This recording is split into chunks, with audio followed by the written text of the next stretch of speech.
নৈহাটি রাজ্য সাধারণ হাসপাতালে চালু স্মার্ট ওপিডি 2 কোটি টাকার প্রকল্পে আধুনিক চিকিৎসা পরিষেবার সূচনা করলেন সাংসদ বিধায়ক।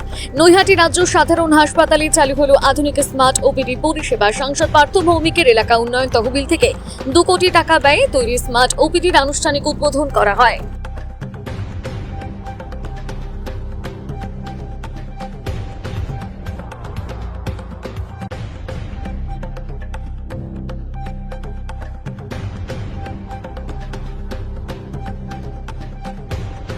মানুষের জন্য আনন্দের বিষয়।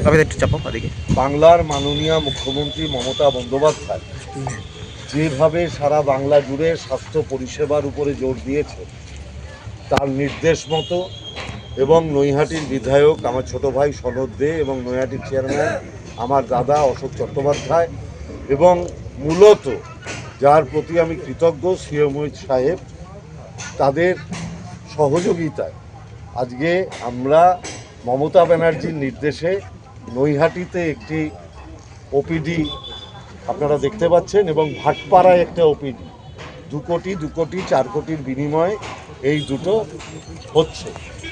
এই যে ওপিডিটা হচ্ছে এবং নৈহাটি হসপিটালের একটা বিশাল বড় রেনোভেশন হচ্ছে, এবং এর বাইরে আমরা বিভিন্ন কোম্পানির সাহায্য নিয়ে আমরা নৈহাটি হসপিটালের ডেভেলপমেন্টের জন্য আরও অনেক কিছু ইকুইপমেন্টস তার ব্যবস্থা করেছি, এবং আমি বলতে পারি আপনারা এর পরিপূর্ণ রূপ 2 মাস বাদেই সবাই দেখতে পারবেন। নৈহাটির মানুষ, বিশেষ করে মমতা বন্দ্যোপাধ্যায় যাদের কথা সবচেয়ে বেশি ভাবেন, গরিব মানুষ, পিছিয়ে পড়া মানুষ, তাদের প্রভূত উন্নতি হবে স্বাস্থ্য পরিষেবার ক্ষেত্রে, এবং তাদের আর অন্য কোথাও যেতে হবে না। তারা নৈহাটি হাসপাতালে বিনা পয়সায় পুরো চিকিৎসাটা পাবে।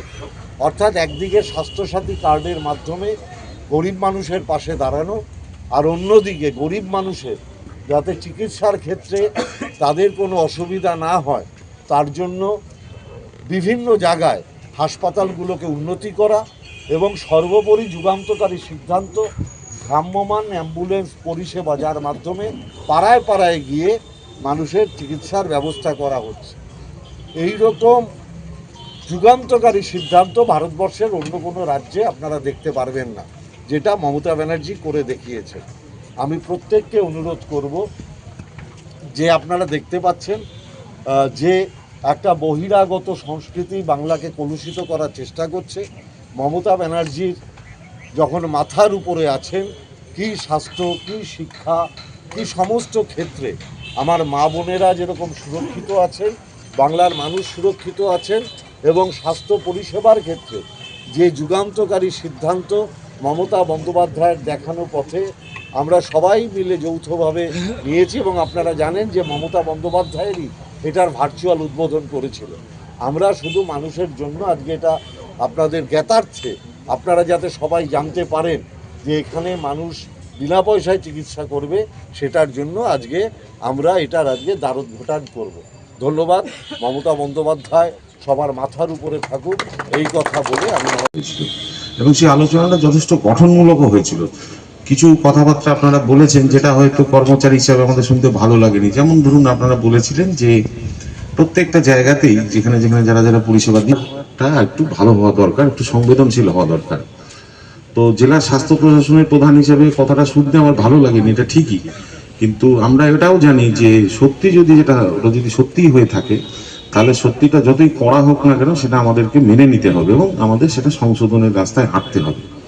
দ্বিতীয় নম্বর যেটা ছিল সেটা হচ্ছে দীর্ঘ লাইন এবং উপযুক্ত বসার জায়গার অভাব, আলো বাতাস পাখা গরমকালে বিশেষ করে কষ্ট হয়, ইত্যাদি ইত্যাদি আপনারা বলেছিলেন।